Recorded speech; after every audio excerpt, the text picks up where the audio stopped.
کبھی اپنے سوچا ہے ہزاروں سال پہلے جب نہ کوئی کرین تھی، نہ مشین، نہ ہی لوہے کے طاقتور اوزار، تب انسانوں نے یہ دیوہیکل پتھر کیسے اٹھائے؟ کون سی طاقت تھی جس نے زمین پر ایسے آثار چھوڑے جو آج کی سائنس بھی سمجھنے سے قاصر ہے؟ آئیے چلتے ہیں وقت کی دھند میں ان دنوں کی طرف جب انسان نہیں بلکہ معجزے زمین پر بن رہے تھے۔ ہیلو دوستو، میں ہوں جے ڈی اور آپ دیکھ رہے ہیں ہسٹری بائٹ۔ اس چینل پر ہم دنیا کے انوکھے راز، پرانی تہذیبوں کی کہانیاں اور حیران کن تاریخی حقائق آپ تک پہنچاتے ہیں۔ تو آئیے شروع کرتے ہیں آج کا سفر۔ ایک، بالبک، لبنان، وہ شہر جہاں پہاڑ بھی چھوٹے لگتے ہیں۔ لبنان کے شہر بالبک میں واقع اوٹراہیلیتون بلاک او نامی پتھر کو دنیا کے سب سے بڑے تراشے گئے پتھروں میں شمار کیا جاتا ہے۔ یہ پتھر 1200 ٹن وزنی ہے۔ جی ہاں، 1200 ٹن، یعنی جتنا وزن آج کے 300 سے زیادہ کاروں کا ہوتا ہے۔ سوال یہ ہے، یہ پتھر کیسے اٹھایا گیا؟ کچھ ماہرین کہتے ہیں کہ یہ ریمپ بنا کر کھینچے گئے، لیکن اگر واقعی ایسا ہوتا تو ریمپ کی لمبائی کئی 100 میٹر ہونی چاہیے تھی۔ کچھ محققین تو یہاں تک کہتے ہیں کہ شاید یہ کام انسانوں نے نہیں بلکہ کسی قدیم ترقی یافتہ تہذیب مخلوق نے کیا تھا۔ باب 2، اہرام مصر، جب پتھر بول اٹھے۔ پyramids آف ایجپٹ، جنہیں بنے ہوئے کم از کم 4500 سال گزر چکے ہیں۔ ہر پتھر تقریباً 2 سے 15 ٹن وزنی ہے، لیکن حیرت انگیز بات یہ ہے کہ ان میں سے لاکھوں پتھر انتہائی درست زاویوں پر ایک دوسرے کے اوپر رکھے گئے ہیں۔ قدیم مصریوں کے پاس نہ لوہا تھا، نہ پہیے، نہ کرینز، پھر بھی وہ یہ سب کیسے کر پائے؟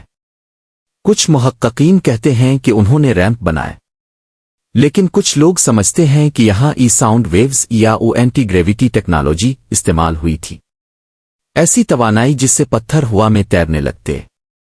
کیا یہ ممکن ہے؟ سائنس کہتی ہے نہیں، مگر آثار کہتے ہیں کچھ تو تھا۔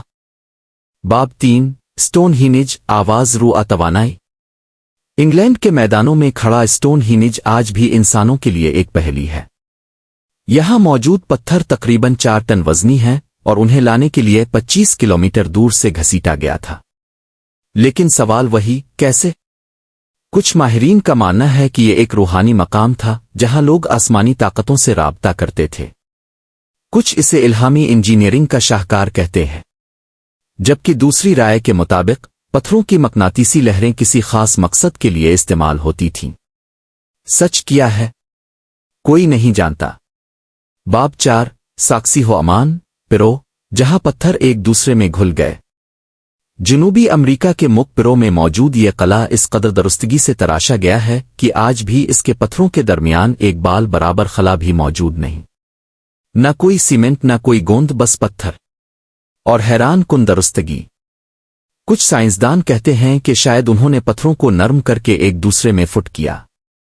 کچھ اسے قدیم وائبریشن ٹیکنالوجی کہتے ہیں، لیکن کوئی بھی طریقہ اب تک ثابت نہیں ہو سکا۔ باب 5، ایسٹر آئی لینڈ، چپ چاپ مجسمے شور مچاتے سوال۔ بحر الکاہل کے درمیان واقع ایسٹر آئی لینڈ پر موجود موآئی مجسمے تقریباً 90 ٹن وزنی ہے۔ یہ مجسمے سینکڑوں سال پہلے بنائے گئے اور آج تک کوئی نہیں جانتا کہ انہیں کیسے کھڑا کیا گیا۔ کچھ کہتے ہیں یہ رسوی کے ذریعے جھلا کر چلائے گئے۔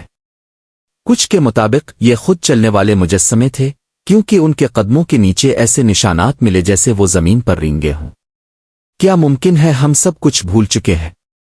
دنیا کے مختلف حصوں میں پھیلے یہ آثار ایک ہی بات کی طرف اشارہ کرتے ہیں کہ قدیم انسان شاید اتنے سادہ نہیں تھے جتنا ہم سمجھتے ہیں۔ شاید ان کے پاس ایسی ٹیکنالوجی تھی جو وقت کے ساتھ مٹ گئی۔ پھر کوئی اور ان کی مدد کر رہا تھا؟ کیا واقعی وہ اینٹی گریویٹی، سونک ویوز یا پرانا الیکٹرو میگنیٹزم ممکن تھا؟ کیا ایٹلانٹس جیسی کھوئی ہوئی تہذیبیں حقیقت تھیں؟ پھر یہ سب کہانیاں ہیں جن میں حقیقت چھپی ہے، راز ابھی باقی ہے۔ وقت کے صحیفے بہت کچھ مٹا دیتے ہیں مگر کچھ سوال رہ جاتے ہیں۔ یہ پتھر، یہ دیواریں، یہ ڈھانچے آج بھی چپ ہیں مگر بولتے ہیں۔ یہ ہمیں یاد دلاتے ہیں کہ انسان نے ہمیشہ ناممکن کو ممکن بنایا ہے۔ شاید کل جب ہم ان رازوں کو سمجھ لیں گے تو ہمیں خود احساس ہوگا کہ ہمارا ماضی ہمارا مستقبل تھا۔ یہ کہانیاں نہیں، یہ تاریخ کا وہ باب ہے جو آج بھی زندہ ہے پتھروں کی زبان میں۔ تو دوستو، یہ تھی ہماری آج کی کہانی، ایک ایسی داستان جو ہمیشہ سے راز میں چھپی رہی۔ شاید ہم نے اس کا صرف ایک حصہ سنا ہے۔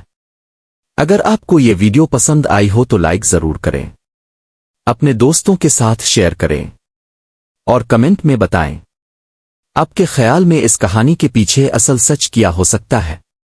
میں ہوں جیدی اور ملتے ہیں اگلی ویڈیو میں ایک نئے راز، ایک نئے سوال کے ساتھ۔ تب تک خدا حافظ۔